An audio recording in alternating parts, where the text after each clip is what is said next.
The wedding hall shimmered under a canopy of golden fairy lights, the air buzzing with laughter, clinking champagne flutes, and the soft hum of a jazz band.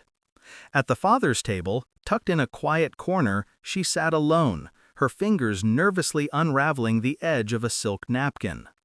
The bride, a distant cousin she hadn't seen in years, was a blur of white lace across the room.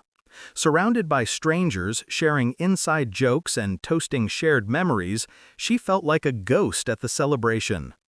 Every burst of laughter from the dance floor tightened the knot of loneliness in her chest. She mapped out her escape, slipping out the side door before anyone noticed her absence. Then, a deep voice cut through her spiraling thoughts. Care to share this table with a fellow outcast? She looked up, startled, to find a man standing there, his tall frame cutting a striking silhouette in a tailored navy suit.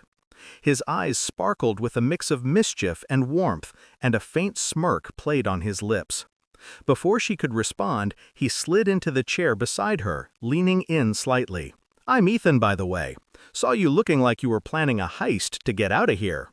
His tone was light, teasing, but his gaze held a quiet understanding that made her breath catch. She managed a small laugh, shaking her head. "Is it that obvious?" "Only to someone who's been there," he said, his voice softening. "Mind if I stick around? We can pretend we're old friends plotting world domination."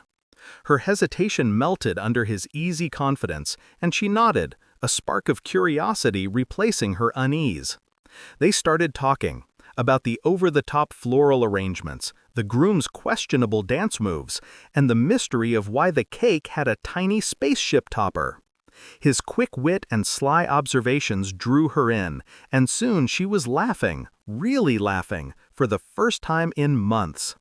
The weight of her isolation began to lift, replaced by the warmth of his presence.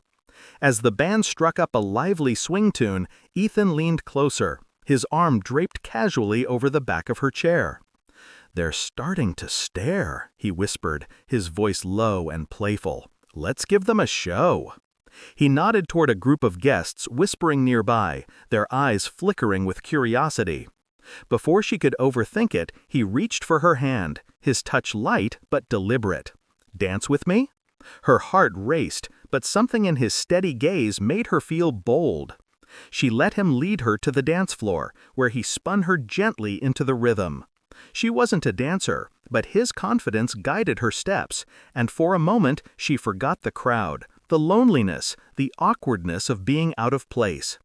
The world narrowed to the music, his hand at her waist, and the shared secret in his smile.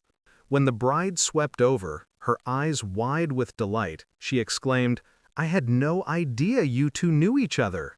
Ethan's response was smooth as silk. "Oh, we go way back, partners in crime," he said, winking at her. She played along, her shy smile hiding the thrill of their charade. The bride laughed, oblivious to the truth, and floated back to her guests, leaving them in their bubble of pretense. As the night grew late, the crowd thinned, and the golden lights dimmed. Ethan walked her outside, the cool night air sharp against her skin. Under the glow of streetlights, he paused, his expression softer now, less playful.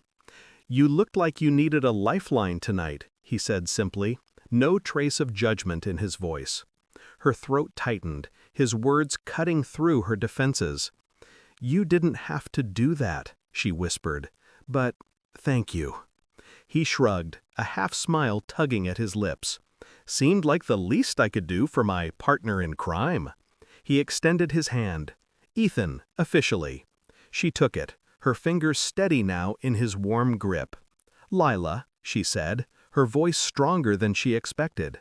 The moment felt fragile, like the start of something neither of them could name. As they reached her car, she hesitated, the night's magic lingering between them. "Will I see you again?" she asked, her voice barely above a whisper, half afraid of the answer. Ethan's smile was slow, deliberate, and full of promise.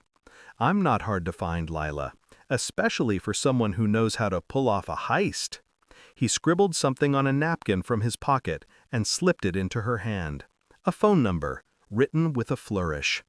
Driving away, Lila clutched the napkin, her heart lighter than it had been in years. She replayed the night, the unexpected rescue, the dance, the laughter that felt like hers again. Ethan might have been a stranger hours ago, but his kindness had rewritten her evening, and maybe more. As the city lights streaked past, she smiled, wondering if their next meeting would be another twist of fate or the start of something entirely new.